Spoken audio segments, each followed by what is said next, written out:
Hey folks, welcome back. How we doing today? Old Brad coming at you here, the old redneck with a bit paycheck.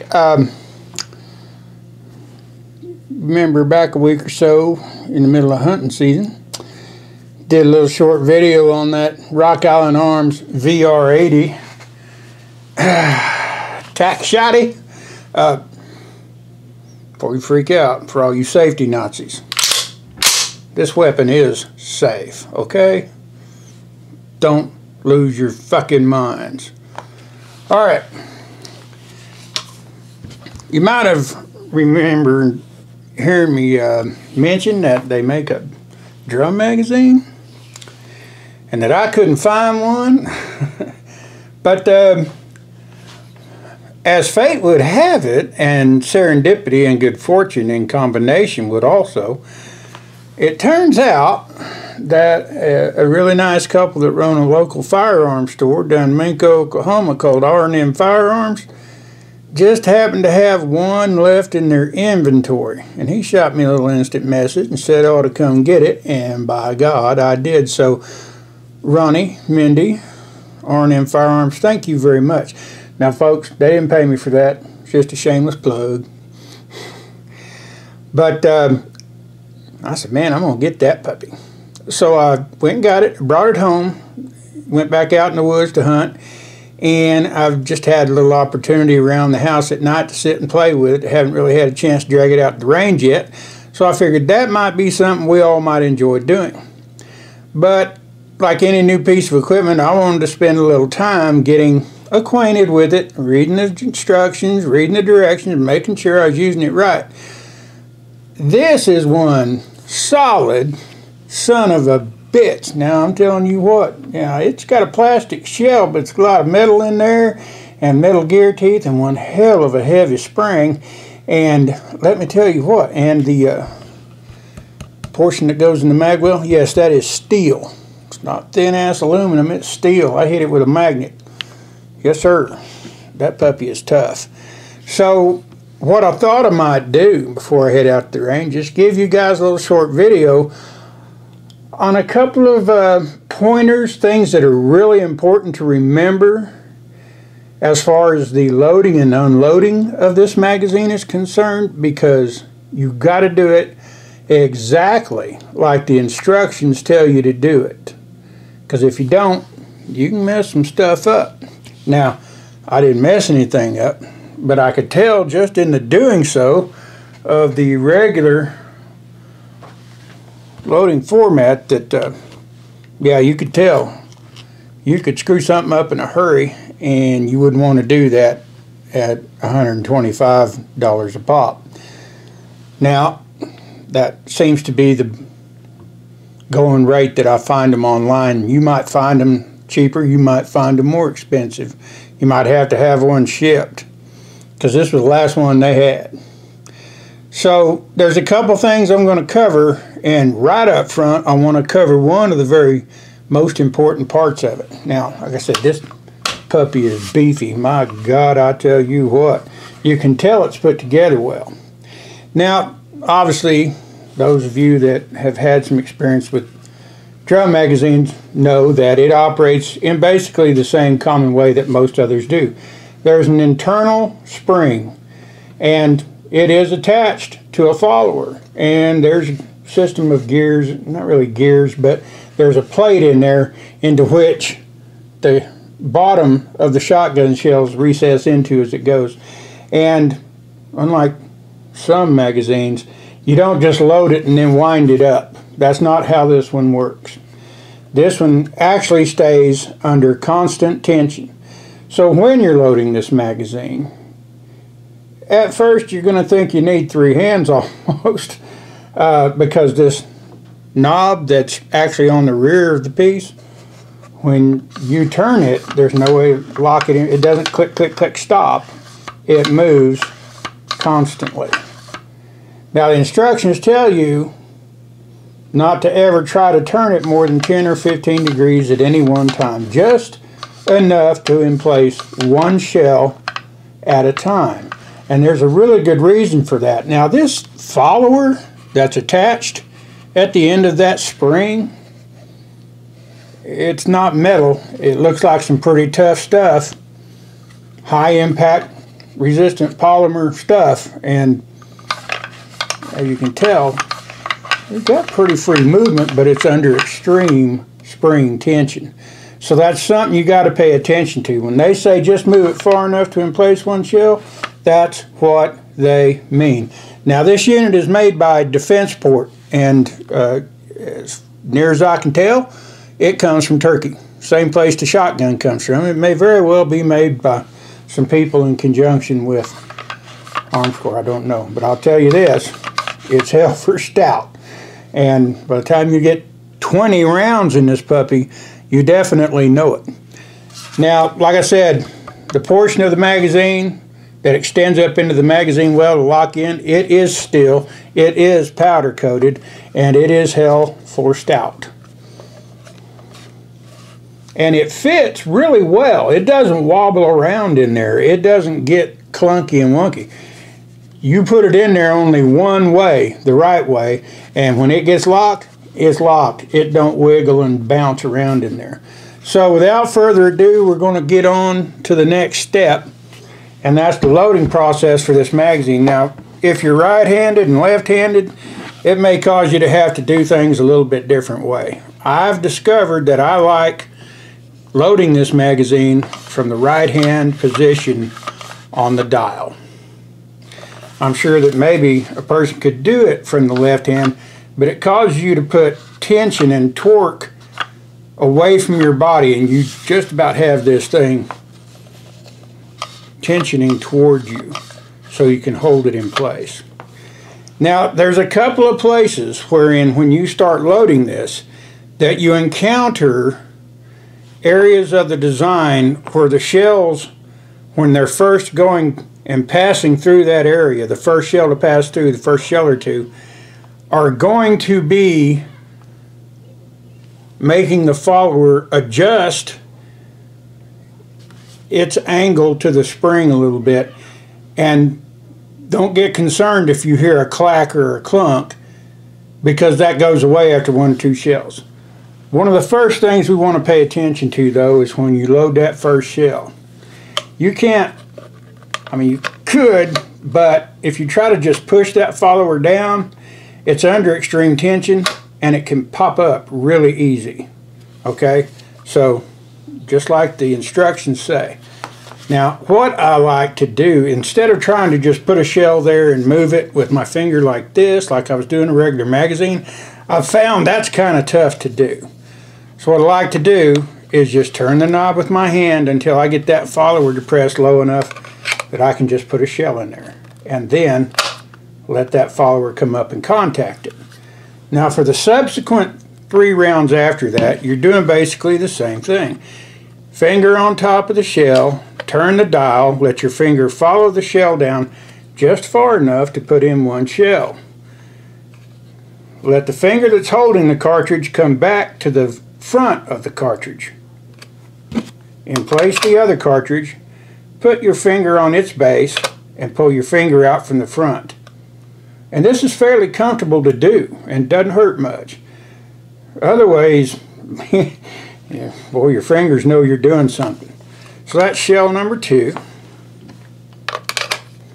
shell number 3, shell number 4. Now you're going to hear a noise and think, holy shit, what was that? To me, as far as this unit's concerned, it's been doing it since day 1. I assume it's normal. So I'm going to push and turn. Heard that little clack. The first time it did that, I thought, oh shit. But the follower on this isn't just a single stub and then a spring. It's a stub on a mounted piece made of the same material it is, and it attaches to the spring. And what that is that's the bottom of the follower piece where it mounts to the spring, making the turn to come around this back side of the drum.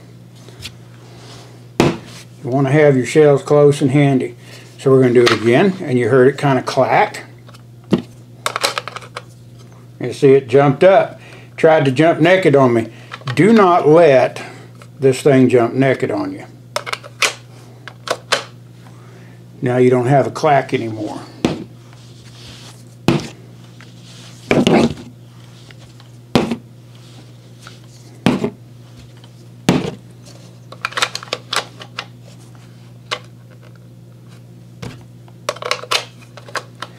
I'm getting pretty proficient at doing it this way.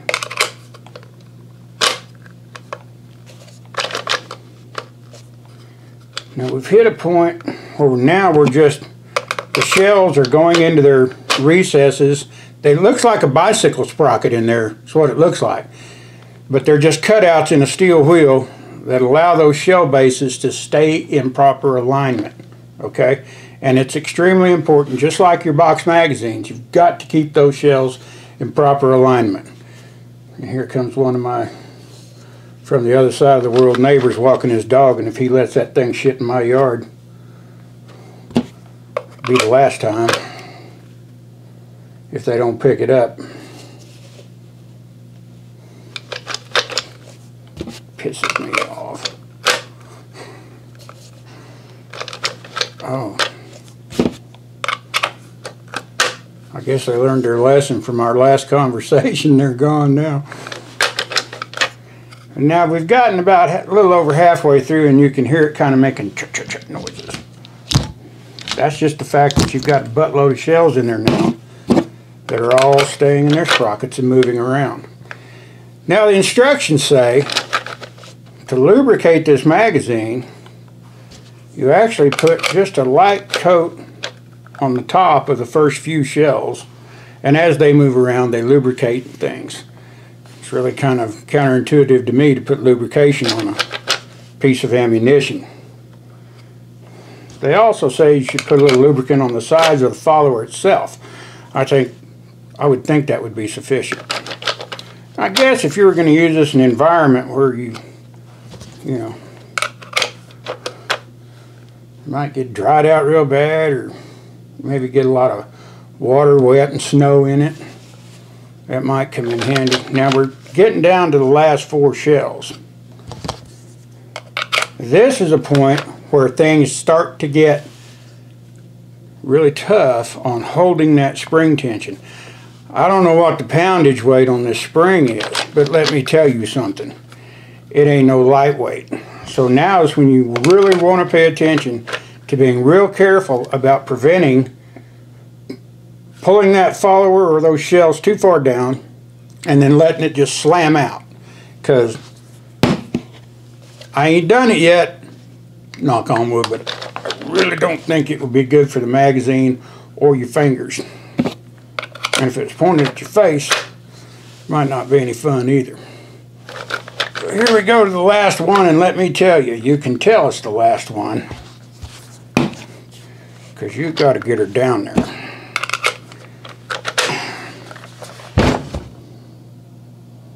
Now, I was just talking and messing around, giving instruction, not really trying to hoss in and do this quickly, but it wasn't that big of a son of a bitch to load. But let me tell you something. Now that you've got 20 rounds in it, you know it. Now the rounds I'm loaded with is high velocity number 4 buck. So yeah, there's some weight in there. And they're 2 3/4 inch cartridges. I couldn't find anything on the paperwork that came with this unit that said whether or not it accepted 2 3/4 inch and 3 inch. There is probably almost 7/16 of an inch space between the second shell and the front lip, but I think that's just about got to be there.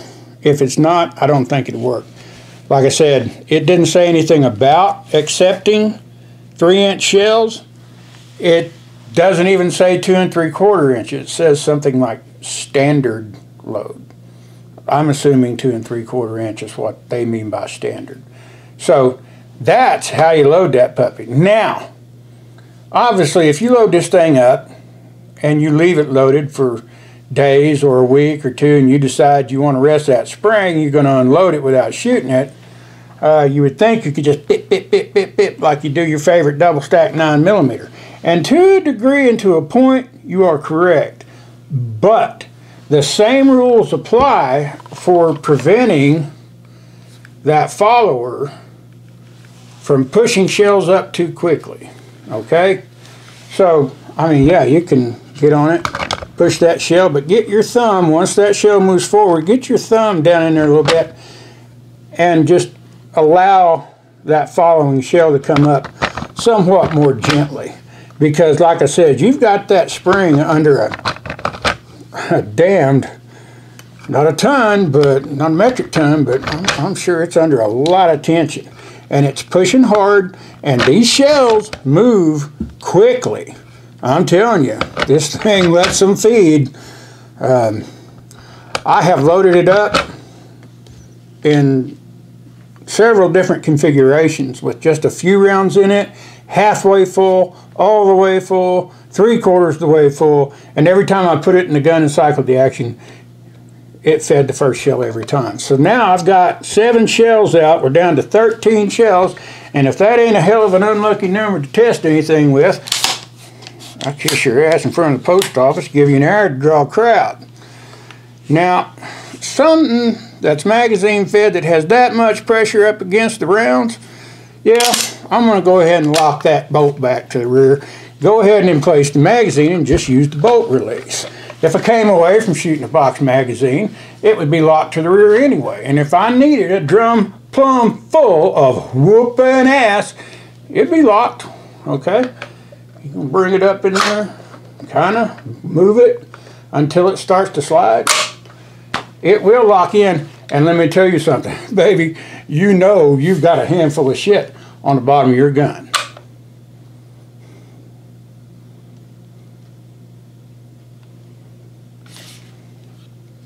Did I not get it in place? Okay. Oh, all right. Make sure you got it in the right spot, and it'll work. See what I'm telling you? You're going to have to put it in there and really make sure that everything clicks. Don't just listen for a little click. Do like any other magazine. Give that puppy a whack. Now, pulling it out, you can tell. You have to pull it.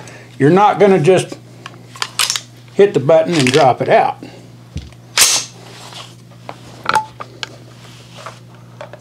A little bit different than most of your stuff, but she works. And like I said, it's hell for stout, and it's in there. There's no doubt about that.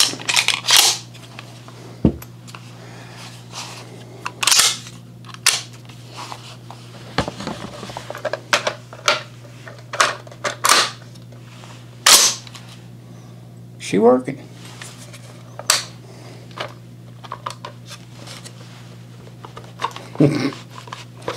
I'm telling you. When you get done shooting whatever you're shooting at with this thing, you probably won't be worried about doing any quick unloads or reloads. Because if whatever it is ain't dead by the time you get to the bottom of this bitch, you probably need to break out a fucking 50 cal, okay? Alright, so that's how she is. And like I said, when you're working those shells out, get your thumb down in there. Don't let them jump. Because even if you get close to the top, they start coming a little easier for sure. But they still got plenty of spring tension under them. You heard that little clack. That was shell number 5 passing through that turn that the follower end has to make. Now you don't hear it anymore. That's what that is. Don't go thinking you broke something because you didn't. That's just the natural nature of the beast. Alright, so woo, you can tell you got something done when you're doing that. So that's just a video right there just showing you the little idiosyncrasies of this magazine. I got a feeling it's going to be fun as hell to run. And when I say fun as hell, I mean fun in a barrel of monkeys with a couple of bronze and a redhead with flashing green eyes. Okay, folks, stand by or stay tuned for the next video. Going to drop it here, depending on the weather. Maybe tomorrow, maybe next weekend. Depends on the weather. It is still the last 2 days of deer gun season, and I really don't want to go out to the range and start blasting away with basically what is the equivalent of a handheld jackhammer. Okay, so thanks for stopping by. Stay tuned to the channel. Keep checking back in when you can. If you like what you see, hit that like button. If you think you might want to know about what's coming up next, hit that subscribe bell. Any quant you want, that's fine. And if you like the channel and you enjoy it, go ahead and hit that subscribe button, because I only need 3 more and I'll hit the magical 1,000. I never thought that would happen, and like I said, I don't monetize. I'm just having fun with it, but it would help the algorithm, and maybe if I ever decide to get close to retirement, I might want to make a little extra money just off that, you know. Yeah, I could do that. So, thanks for stopping by. Drop your comments when you got any, good or bad. I don't mind. Y'all stay safe. Hope you enjoyed the video, and I'll be seeing you real soon. I love you guys. Stay safe.